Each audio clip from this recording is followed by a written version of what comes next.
Down the drain. China clay is not quarried as other minerals are. It is washed out of the ground with strong hoses. Then the mixture of clay and water has to settle and be dried before Bill and Ben can take it away. Part of the line which the twins use to reach the China clay workings runs near the sea. There is a hollow in the land just here which often floods after heavy rain. Local people call this hollow the drain. The autumn gales which had brought down the farmer's tree for Trevor to cut up were also causing rough seas and high tides. When rain came too, the engine crews looked gloomy, said Ben's driver. But though pools of water lay on either side of the line, they grew no larger. Bill and Ben puffed happily to and fro, replacing loaded hoods with empty ones. They forgot about the drain. Then the rain began again, and the wind strengthened. As the engines went to the clay pits that morning, their drivers noticed that the water in the drain was rising. While Bill arranged the empty trucks, Ben prepared to leave with a train of full ones.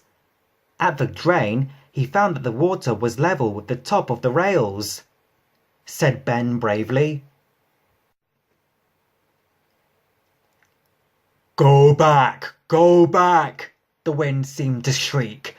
Ben took no notice. He was halfway over when the rising tide, whipped into a huge wave by the wind, swept across the line, spluttered Ben as water crashed against his side. With a hiss, the water reached his fire, urged his driver, but it was too late. With a despairing gasp, Ben stopped. He was stranded in the middle of the drain, with cold seawater lapping his wheels. The fireman set off to find help, advised the driver. The water reached the fireman's waist, but he struggled on. At last, cold and soaking, he reached the yard. Thomas was there, wondering where his trucks were. His driver wasted no time. He said,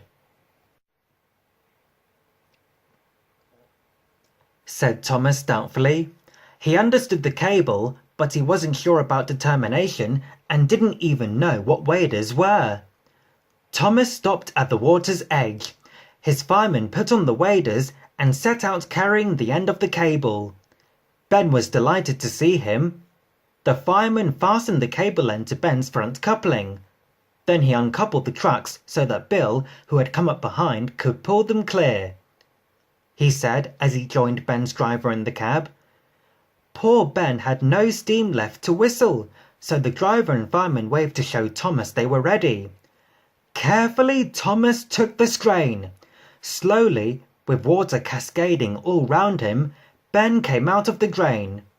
Once he was clear, Thomas was properly coupled to him and helped him back to the shed, said Ben gratefully, and his eyes twinkled for the first time for several hours. It was 4 days before the water in the drain subsided.